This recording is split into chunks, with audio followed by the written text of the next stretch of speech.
With the new ultimate being based on Kefka, coming in about a month from now, I wanted to recap on some mechanics that are likely to show up or were shown in the trailer.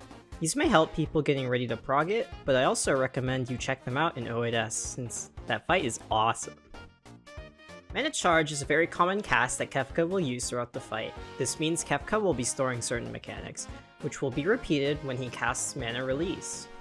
Following Mana Charge, Kefka can use certain mechanics which will be stored as buffs on his buff bar. From HoYo, the mechanics he can store are as follows: the Spread or Stack Fire mechanic, Lightning-based line AoEs, and an Ice-based Donut or Point Blank. The mix-up with these casts, however, is that Kefka will surround himself with a separate telegraph while casting it. These can either be a blue orb or a question mark orb. If he's casting it in conjunction with the question mark orb, this means the mechanic will do the opposite of what is shown, or will be considered fake. This mix-up will also be included when Mana Release is used, so players will have to remember which mechanics are fake. Here's an example of how it was used in HoYo, and then how it was shown in the trailer for the fight.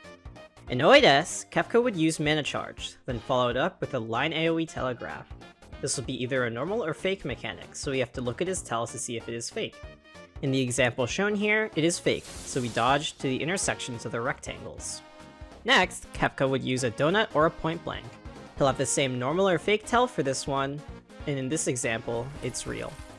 Later, Kefka would cast something else that'll combine a knockback with Mana Release, so players will have to remember which AoEs are fake and which are real, and then resolve it after the knockback goes off. In the trailer, we actually see two rings surrounding Kefka, as he casts a combination of ice-based floor cones shooting northeast and southwest, and a fire, stack, or spread. The upper ring being fire-based, and the lower ring being ice-based. Along these rings, there's one with a question telegraph and the other with a normal telegraph. It's likely we'll have to read both at once, and resolve either of them potentially being fake or real. If the fire is fake, you do the opposite of the stack or spread tell, while avoiding the ice AoEs. If the ice is fake, you simply resolve the fire AoEs on the ice telegraphs. Another minor mechanic repeated in God Kefka's phase is Trines and Wings of Destruction. Trines are a cast that spawns sets of triangles around the arena, in the order of a first group, second, and then a third. These go off in the order that they spawn, kinda like perfect Alexander's Trines, if you've ever done that fight. The triangles themselves have AoEs that go off on each of their vertices. These snapshot really early, by the way. In HoYo, these were often paired with a Wings of Destruction cast, which has two variants based on its telegraph. Kefka would cast it while Trines are spawning, with only one of his wings glowing.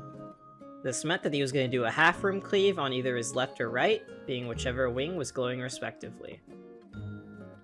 Kefka also had another variant, where if two of his wings were glowing during the cast, it would instead become a tank buster on the closest and furthest player, which had to be baited. In Savage though, he would not do the buster during Trines, but in the trailer, it was shown that he was doing it as the Trines were going off, so that is something that players will have to look out for.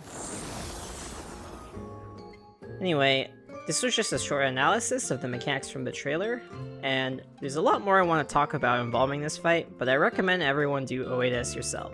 It's super fun, and it's likely to be great prep for the actual ultimate.